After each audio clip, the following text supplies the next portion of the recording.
Welcome back to Funding Rural. I'm Erin Borla with the Roundhouse Foundation in Sisters, Oregon. I also have the privilege of serving as a fellow for the National Center for Family Philanthropy. Today I want to introduce you to someone who's changing the narrative around American Indian Alaska Natives in healthcare and changing the medical field for the better. I first met Dr. Erik Brodt when we were introduced by a development officer. He's a physician from Oregon Health Sciences University and the Dean of Native American Health at the School of Medicine there. He's also the founding director of the Northwest Native American Center of Excellence. Erik is Ojibwe and grew up spending time with his family around the Red Lake, Leech Lake, and White Earth Indian Reservation in northern Minnesota. Erik has dedicated his career to increasing the number of American Indians and Alaska Natives in the medical profession and has some really interesting thoughts about how philanthropists can help change the narrative around how young Indigenous people see themselves and their potential in the medical profession. Because the world needs more Indigenous physicians. In fact, Indigenous people make up just 0.4% of the doctors in the United States. Erik is one of them. But that wasn't always his plan growing up. My plan was to go to college to play football. And one thing led to another, and the team's academic support services and advisors ensured that I was in pre-medicine because that was a major that would keep fire under my feet to go to classes and to stay in the major because they would kick you out if you didn't perform well. And that is why I went to college, was to play football, not to be a physician. And it was actually a center just like I run now. That it was called the Center of American Indian Minority Health that cold called me one day about a summer program they had at the medical school. Someone from the community had told them that I was doing well in science classes, and they reached out, and man, it changed my life. Instantaneously changed my life, that call. I still remember the first time that we chatted and you told this story about going into a classroom and asking students to talk about fish. Yeah. And helping them understand that made them a scientist. Remind me of that story. Yeah, so I actually went into one of the tribal middle schools in the region here, and I was there to talk about health careers and my path and my journey into a health career as a physician. And it's unfortunate for American and Alaska Native youth that it's more likely that they've never seen an American Indian health provider than having seen one. And many times I am one of the first American Indian health providers and often the first American Indian physician they've ever met before. So I went to this middle school and I was talking about health careers, real short presentation. And what I wanted to do was help students understand that where they come from is special and an asset. And so I showed a picture of a fish. And I've done this in urban areas too, and I had just done this in Portland, and I put a picture of this fish up, and every kid in the classroom knew it was a fish. And one or two kids out of everybody in that class knew it was a salmon. And so I got to this school in rural Oregon, which was a tribal serving school, and I believe it was an 8th grade class that I was talking to. And the teacher said, "Don't mind Jimmy, who's sitting over there." We'll use the name Jimmy for anonymity here. Don't mind him. He just does his own thing. And he was sitting staring out the window. He doesn't really engage much in class. I was like, okay, fine. If that's what the teacher said, I'm not going to rock the boat. I put up the picture and I asked the students, what is this? Now I'm in the Plateau region. I'm in a salmon culture-based region, right? So of course every kid knows it's a fish. Every kid knows that it's a salmon. What I really wanted to see was who was the expert in the room. And by serendipity, Jimmy piped up and he said, "That's a spring Chinook salmon, and that is a spring female Chinook salmon, and here is why I know that." And he pointed out things about the fish that I didn't even know, with markings on the face and the lip, and counting the tines on the rear ventral fin to be able to determine the type of fish, the type of salmon, and the sex of the salmon. And what was even more important was that he could tell it was from the spring based on the surroundings in the rocks and the way that the mud looked at the time, right then and there, it just like proved the point to me that there is excellence, right? There are people who are true experts who are existing in the classes. It's just that the system might be asking the wrong questions to determine who's an expert or who's a genius or who's excellent. And that was a really awesome moment for me, and I still get like goosebumps, and I'm glad you ask about it because it's like one of those really proud moments I have where that student actually taught me more about this work than I taught them going in to share about my health career and my path. So I think that's something that education and philanthropy can learn a lot from, is that if you show up and you ask questions differently, or if you ask the questions and then you pause to listen for an answer that might be different than what you're hoping for or expecting, you might learn a lot that day. That's my favorite story. I love that story so much. And partly because I love middle school students and I think they're just amazing human beings. But how did that experience you've touched on a little bit, like help define what you're doing with programs at NACO? Yeah, so I think within the U.S. educational system and the medical education system, there are certain narratives that people want to adhere to. They want to adhere to the like poverty porn narrative. They want to adhere to the pull yourself up by your bootstraps narrative. They want to show that there's like these unicorns that are out there, right? And so we will accept you from your community to go back and serve your community only one day if you come and become a primary care physician only, and you must have come from a family where it was a broken home and all these challenges, right? And so what becomes this narrative of you are so great, you're a unicorn, you survived all these challenges and these hardships, you must feel so lucky to be here and you must be so special because you've done this all by yourself. And that narrative is dangerous. That narrative is false. Now, it does take initiative, right? But there is a huge community effort here, and there's so many people that have the skill and the aptitude and the passion to become health professionals. It's just framing people from a deficit right away, like already like puts them, it already puts them at a point where it's harder to achieve then, right? And so what I've learned from students like this is to utilize their experiences, utilize the things that they've seen, or to recognize the things that they've seen and experienced as strengths and not as weaknesses. And the system, the current educational system, and even like how we do admissions, I think a lot of times they focus on like looking for and ensuring that those weaknesses and deficits are there, and then the person's story becomes this like rising from the weaknesses and deficits when in fact American and Alaska Native youth, I think, and rural youth, frankly, I think some of these people are the best suited to become the health leaders of tomorrow because they know how to address challenges differently because of the things they've seen, the experiences they've had. It makes them better at becoming a doctor. Just because you can answer a multiple choice test really well doesn't make you a great doctor. But if you know how to show up, you know how to listen, you know how to work creatively in a situation where you may or may not have all the resources right at your fingertips, like those are things that foster like genius. And those are the people that we need in the system if we're truly going to answer the questions. If we're truly going to solve some of the biggest challenges in the world, we need to ensure that the people who are best suited to answer those questions have the opportunity to be at the table.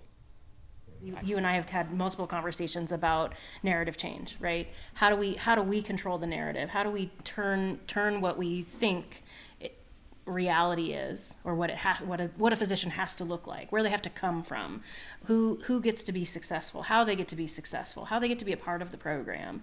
How do we change that? And that's something, it's one of those buzzwords in philanthropy as well, right? Mm-hmm. How do we change the narrative? How do we tell this story a little bit better? How are you doing that in the work that you're doing? I think some of the some of the main ways that we're doing narrative change is showing American Indian, Alaska Native youth like who they could become by, like the Roundhouse Foundation helped us make short video vignettes of American and Alaska Native health professionals from the region who are truly outstanding and excellent in their field. The youth see themselves, see people from their tribes, see people from their similar backgrounds who are truly excellent in these things. That, I think, goes beyond narrative change to transformational change within the mind. Like someone has never seen before in their life an American or Alaska Native in that role who is a American or Alaska Native youth. It just like opens up a door in a way where it's not just like this slow little creak. It's like it kicks the door open, right? And I think that that's one of the ways that we're doing narrative change real specifically with you guys is through messaging, right? I think from the educational system, it's trying to help people understand that folks who grow up in rural and tribal areas, there's a different way that education is taught in the home. It's more aligned with what I would call the residency model of see one, do one, teach one, rather than the didactic model, which is when you're sitting in a classroom and you're memorizing a book and whatever. Prime example, I was not Alpha Omega Alpha, which is the honor society of medical school, but I delivered almost 100 babies as a third-year medical student. When I got to residency, I had peers that were Alpha Omega Alpha because they had answered on their test questions how to deliver a baby. And when it got time to do this on the floor, I had already done this almost 100 times. Like, see it, do it, teach it. That's what I was taught growing up in a rural area, right? Whether it's by tribal people or not tribal people. There's just that fundamental value around education that looks differently. But it's still education. And I think if you can get past this idea that a quantitative test that is used to gauge somebody's ability to binge and purge information is more important than someone's ability to show up, sit down, read body language, listen to somebody, and then to not have the fear to like see, do, and teach. I mean, I think the first thing I actually delivered was a calf. I think I was taken to I think it might have been 3. And it just like really, it's a profound memory in my mind because the farmer called my dad. My dad's really strong. And they were having a problem with a calf. And middle of the night, we went to the Ginew farm and helped deliver a calf. I was 3 years old. My dad took me for that. Like, that's not a weakness. And I think we need to shift the narrative to realize that the life of being a rural tribal person is not a weakness. It's a strength. And I think that's something that you guys at the Roundhouse Foundation see. And that's why you show up for these kind of things, right? Like, it's not like you're checking a box to work with a rural organization in your portfolio. It's not like you're checking a box to make sure you're working with an American Indian organization in your investment portfolio. Like, you care about this place, and you care about these values, and you care about this way of life, and it is an important way of life,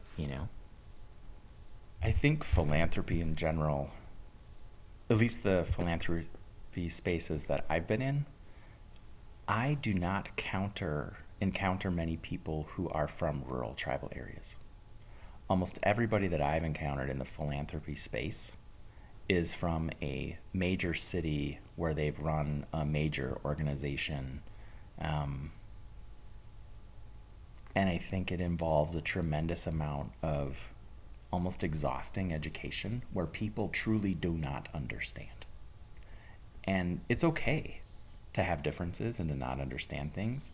I think as a person who's trying to advance initiatives in the rural tribal space, it just puts you like that much more as a disadvantage when most of the funders have little to no understanding around American and Alaska Native communities or health issues. So you're almost like at a disadvantage from the moment you approach folks like that, because you seem so novel or outside of what they're funding, outside of what they're looking for. Like I'm in discussions with another foundation right now, and the thing that keeps coming up is, well, how is this even transformational? And it's like, if you don't understand that only 37% of American and Alaska Native youth in this region graduate from high school, and we're talking about a program that has like 100% graduation from high school in those who participate in it, like, if we have to help you paint that picture to why that's transformational, like, we're already at a huge disadvantage. So Yeah. here I am, like, staring off into the mountains, like trying to solve the challenges that we're all working to solve. But it's education across the board, right? It's education for funders, it's education for governmental leaders, it's education for our education professionals, especially our higher ed professionals, of just how to be present anymore. We've transitioned to a sort of box checking society. Tell me a little bit more about how, I know that's things we've discussed of like, well, I know why I'm here. I know what you want to hear about. Right. But what comes after that? Yeah. And I think, to build on that a little bit, the thing that makes Roundhouse so different is you guys show up. That, there's another funder I've been working with now, and I've been asking them every single year to come visit us. They've funded us. I'm very grateful for the funding. They don't really ask for too much from us as far as reporting or whatever. It's great. But I want to show them what we're doing. I want them to see why this is special. And finally, after 7 years of asking, 7 years, right? And some people are like, great, you don't have to, like, you got everybody on your back, like, there's nobody breathing down your neck. But it's just like, if we don't tell these stories, and if we don't show philanthropy and funders what it's like to work in Indian country, especially in like the health education sector in Indian country, it's going to keep being an enigma to them. Yeah. No, and it comes back to the young man at middle school, right? If we don't see the potential by being present and having a conversation and learning about that young person, all we hear is, oh, they don't pay attention. Don't worry about them. And that's how we lose kids. It's how we lose systems. And even being mindful of the questions that you ask that determine who is excellent, or determining who's a genius. Like, who's asking the questions to determine who is worthy? I think that's something to really consider. A lot of times philanthropists, because people on their investment councils come from, entrepreneurial tech backgrounds, family legacy stuff, like, the questions that get asked around if something is scalable, like, is it scalable? Can you actually measure the impact? Like, all of these kind of questions. And I think if people started listening more to the stories of impact and the stories of scale and the context of scale. So you helped us, Roundhouse funded us to expand a program where our pilot had 3 participants in it. 3. That doesn't sound like a lot, but the fact that all 3 of those students from that first pilot experience continued through higher education, continued to follow their dreams, continued to have contact with us, and continue to pursue like health careers. It's amazing. It's amazing considering the statistics on paper in black and white. The story is where the power comes in. And I think you heard that when you showed up and you invited us to come and meet with you in this place. And I'm like super proud to be able to tell you that our first pilot, we had 3 applicants. And this last cohort, we had 20 times the applicants that we had that first pilot group, right? And some people, when they look at the numbers, like, well, you had 60 applicants. That's really not scale. It's a big deal out here. It's a big deal out here. Yeah. So I think that's the story in rural communities across the country, specifically here in Oregon where we work. And it's so hard to be able to share that, to quantify that, to folks that are really truly just looking at statistics and looking at numbers and not understanding what distance means, right? No, some of those kids are riding 45, 60 minutes each way on the school bus to get to school. So I think there's definitely a bigger story here, but. Yeah, I agree. And I think when you look at rural communities, I kind of think of rural communities as like a 3-legged stool, where you've got like the civic or the government leg, you've got the educational or the school leg, and then you've got the healthcare system or clinic leg, and we teeter. Our existence is so tenuous in America in rural and tribal communities right now, because if we lose our school, we lose all the kids. If we lose the hospital or the clinic, we lose the elders. That's a great way to kill a community, is if you do not have the resources and the foresight in place to ensure that you can continue to have a functioning health system, a functioning educational system, and a functioning governance system. So it's crazy. Yeah. But like, I've seen this like over and over, and I was actually visiting a community in North Dakota, and their population had just boomed to 36. Yet if you look back to the 70s, their high school, 1978 or 79, their high school won the boys basketball state tournament. And now the only thing that went through the high school was wind. It was completely empty. You know? Yeah. They lost their clinic, lost their school, lost their town. So anyway, I think a lot of what we're doing it's important. Yeah. And in ways that other people may not talk about in mainstream media or in popular narratives, or however you want to talk about it. But we're doing something different. Yeah. We're sitting here with a microphone. It's a story of hope, I think, is what it is too, though, right? Yeah, we tell totally. that story of so often in rural and tribal communities, we hear that story of despair. But yours is a story of hope. And I think it's a great spot to end on today. So thanks for being here. You're welcome, Erin. Thank you for having me.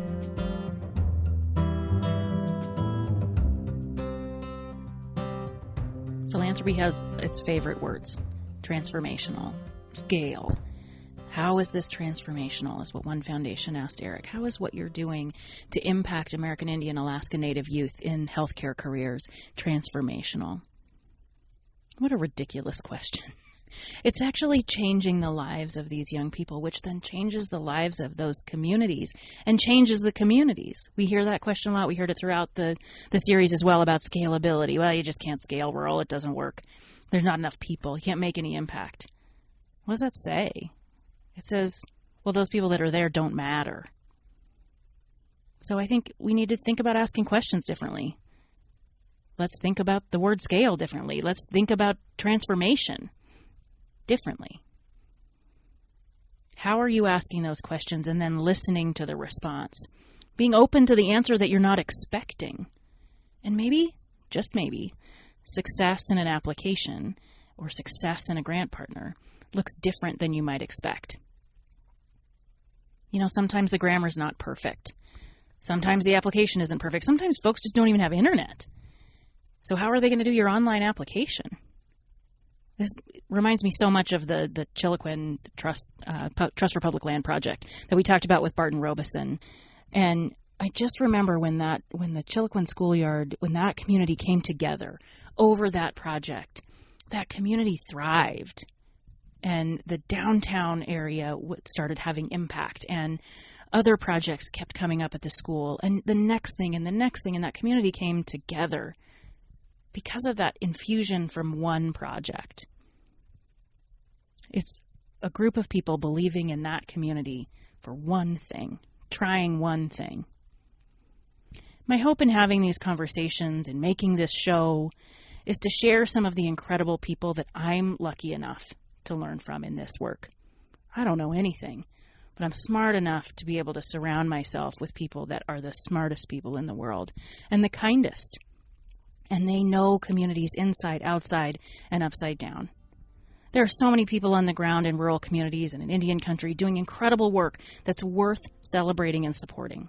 I'm so grateful to all these incredible leaders who joined me for interviews for this whole series. I hope that no matter where you are in your philanthropic journey, that these conversations provided helpful ideas and insights for you. Thank you so much for tuning in and listening to Funding Rural.